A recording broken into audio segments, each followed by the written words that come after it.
If you're writing a dissertation, where is one of the first places you should go to find useful information to help you get started with your writing and your literature review? Now, many people dive into Google Scholar, they go into the college library websites, they might even go and hit the textbooks in the library. But one of the key places that is often overlooked is PhD theses, dissertations by other students. This should be where you go first. Now, the reason for this is, particularly with PhDs and a lot of other dissertations, they've already done a lot of that initial literature review for you. They've looked at various different sources of information, they've looked at different authors, and they've given very detailed justifications of what those various different papers have said and what those authors have presented their ideas in. And this can give you an excellent starting point to go, maybe I want to go and look at those original papers, maybe I want to go and look at those authors and find out what they've written about, or find out more information about the topic in that way. It gives you an excellent deep dive into the discourse that's going on around that topic or in that field that has been given a deep and critical analysis by PhD students, by other researchers, and in such a length of detail. It gives you an excellent deep dive into what the discourse around the literature already says.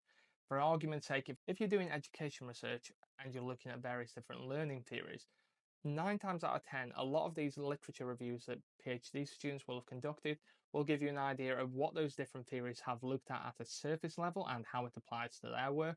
And if you're doing work that is in a very similar area, you can then look at those theories and say, this is what that PhD student thought of that.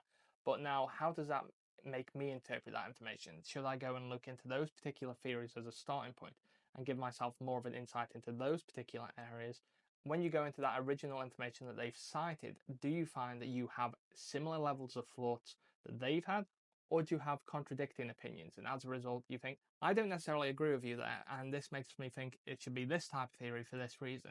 And you're very quickly building into your project, then very quickly and very clearly, you're doing critical analysis. You're interpreting what that PhD student has said versus what the original authors of those papers have said, how you've interpreted that information and how it then relates to your topic area, your research gap, and your research rationale.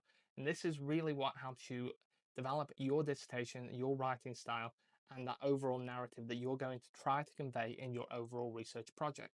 And this is really an excellent point that students should focus on in terms of that deep dive when they're getting started with a literature review. Look at PhD theses, look at different dissertations, see where they looked at, see if you agree, see if you disagree, see if you agree with them, but you think they should have taken a different approach and you're going to take that approach. It'll help you refine the types of research questions that you're going to develop and think about your project in a different way. And it's an excellent place to start. If you have any questions about starting your dissertation or research in general, then please drop a comment. More than happy to help. And thank you very much for listening.